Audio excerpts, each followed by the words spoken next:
Hello everyone, in this video we are going to talk about anatomy of the diaphragm. So guys, if you not subscribe my channel yet, so please subscribe my channel and also press the bell icon. So guys, let's start our video.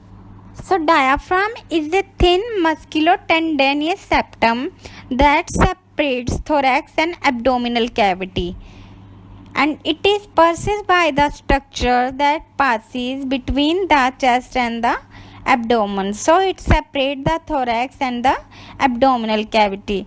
Diaphragm is the most important muscle of the respiration, and the shape of the diaphragm is like dome shape and consists of a peripheral muscular part. So this is diaphragm. Now we discuss the surfaces of the diaphragm. So diaphragm has the two surfaces, thoracic and the abdominal.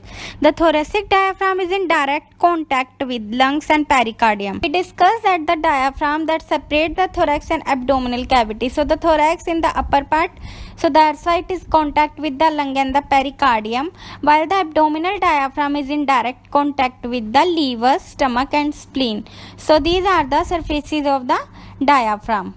Now we discuss the opening of the diaphragm.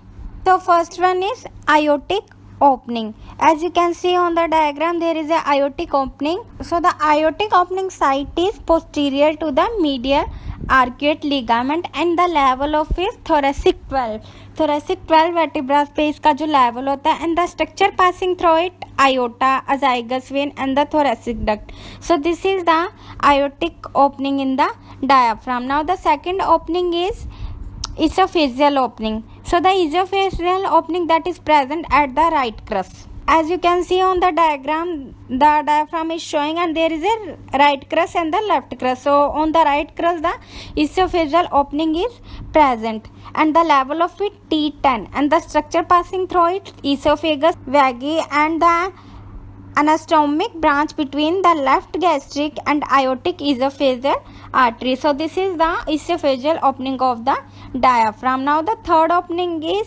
caval opening. So caval opening that is seen in the diagram, so it is located in the central tendon at the level of IV disc between the T8 and T9 vertebra. So first opening is aortic opening that lies at the T12 level, and the second one is esophageal opening at the T10 level, and the caval opening between the T8 and the T9 vertebra.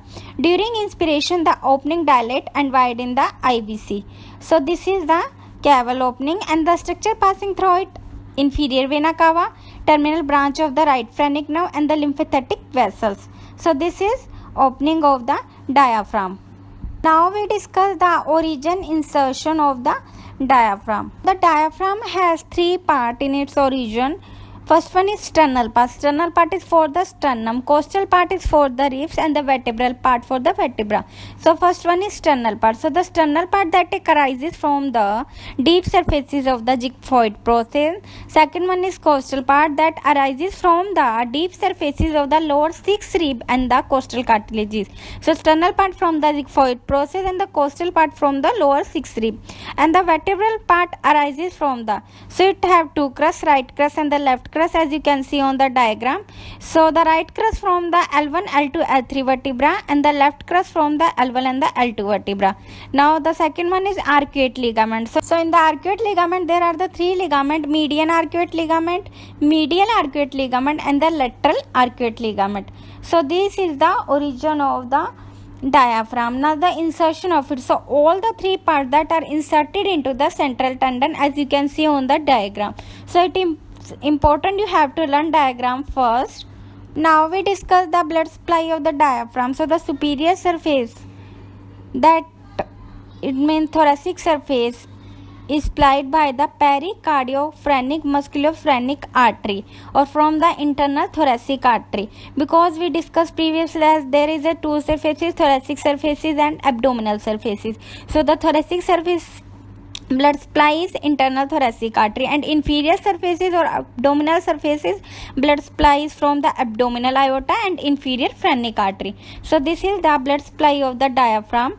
Now we discuss the nerve supply of the diaphragm. So the diaphragm has the motor nerve supply that is from the phrenic nerve, right and the left phrenic nerve from the C3, C4 and the C5 as you can see on the diagram, and the sensory nerve supply. So the parietal pleura and the peritoneum covering the central surfaces of the diaphragm are supplied by the phrenic nerve.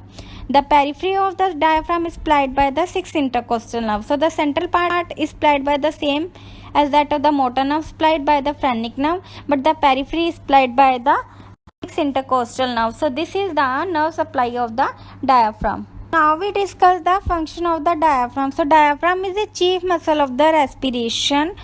Diaphragm that contract during the inhalation and the relax during the exhalation. So this is the function of the diaphragm. So guys, in this video we discuss the anatomy of the diaphragm. Hope you like this video. So please like, share, subscribe my channel. Thank you.